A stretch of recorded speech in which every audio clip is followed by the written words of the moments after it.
পৃথিবীর ভূত্বকের নিচে আছে কয়েকটি বিশাল ভাঙা টুকরো, যেগুলোকে বলা হয় টেকটোনিক প্লেটস। আপনি পৃথিবীকে যদি একটি বল ভেবে নেন, তার উপরিভাগের পাতলা অংশটাই হলো আমাদের বসবাসের স্থান। এর নিচে রয়েছে ম্যান্টল, আর ম্যান্টলের উপর ভূত্বক মিলেই তৈরি হয় লিথোস্ফিয়ার। আসলে যা বড় বড় ভাঙা প্লেট ছাড়া কিছুই নয়। আর এই প্লেটগুলোই স্থির নয়, ধীরে ধীরে নড়াচড়া করে।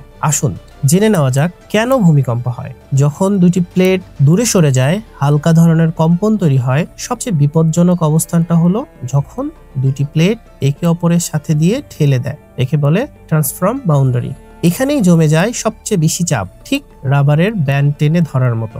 চাপ একসময় এতই বেড়ে যায় যে প্লেটগুলো আটকে থাকা জায়গা ছেড়ে হঠাৎ পিছলে যায়। এই মুহূর্তেই জমে থাকা শক্তি বিস্ফোরণের মতো বেরিয়ে আসে। এই শক্তি ছড়িয়ে পড়ে তরঙ্গ আকারে। শান্ত পানিতে ঢিল ছোড়া হলে যেমন ঢেউ ছড়ায়, ঠিক তেমনি এই শক্তি নিঃসরণকেই আমরা বলি ভূমিকম্প। এবার জানবো কোথা থেকে ভূমিকম্প শুরু হয়। পৃথিবীর নিচে যে জায়গা থেকে ভূমিকম্প শুরু হয় সেটাকে বলা হয় হাইপোসেন্টার বা কেন্দ্র। এর ঠিক উপরের ভূপৃষ্ঠের বিন্দুকে বলে ইপিসেন্টার বা উপকেন্দ্র। আমরা কম্পন বেশি অনুভব করি উপকেন্দ্রের কাছে। ভূমিকম্প কেন্দ্র এত ভয়ঙ্কর কেন? ভূমিকম্প কেন এত ভয়ঙ্কর হয়?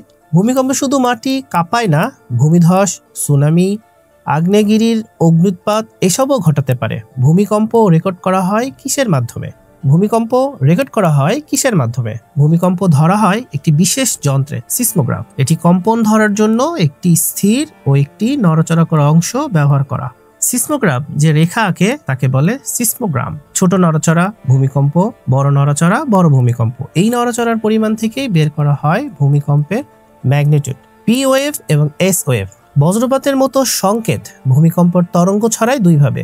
প্রি ওয়েভ বা প্রাইমারি ওয়েভ বিদ্যুতের মতো দ্রুত গতির, যা সব পদার্থের মধ্যে দিয়ে যেতে পারে। এস ওয়েভ সেকেন্ডারি ওয়েভ, শুধু কঠিন পদার্থের মধ্যে দিয়ে চলে, যা গর্জনের মতো ধীর কিন্তু স্থির এবং সঠিক এবং কঠিন ভাবে। যেমন বজ্রপাতের আলো আগে দেখা যায় এবং শব্দ পরে আসে, তেমনি পি ওয়েভ আগে আসে এবং এস ওয়েভ পরে আসে। এই দুই তরঙ্গ পৌঁছানোর সময় যে পার্থক্য তা দেখে বিজ্ঞানীরা বুঝতে পারেন ভূমিকম্প কত দূরে ঘটেছে এবং নির্দিষ্ট জায়গা অনুসন্ধান করেন। তিনটি আলাদা স্টেশন থেকে এই তথ্য নিলে বৃত্ত একে নির্দিষ্ট একটা জায়গা বের হয়। সেই জায়গাটাই হলো ভূমিকম্পের প্রকৃত উৎপত্তি স্থল। বিজ্ঞানীরা কি ভূমিকম্পের পূর্বাভাস দিতে পারেন?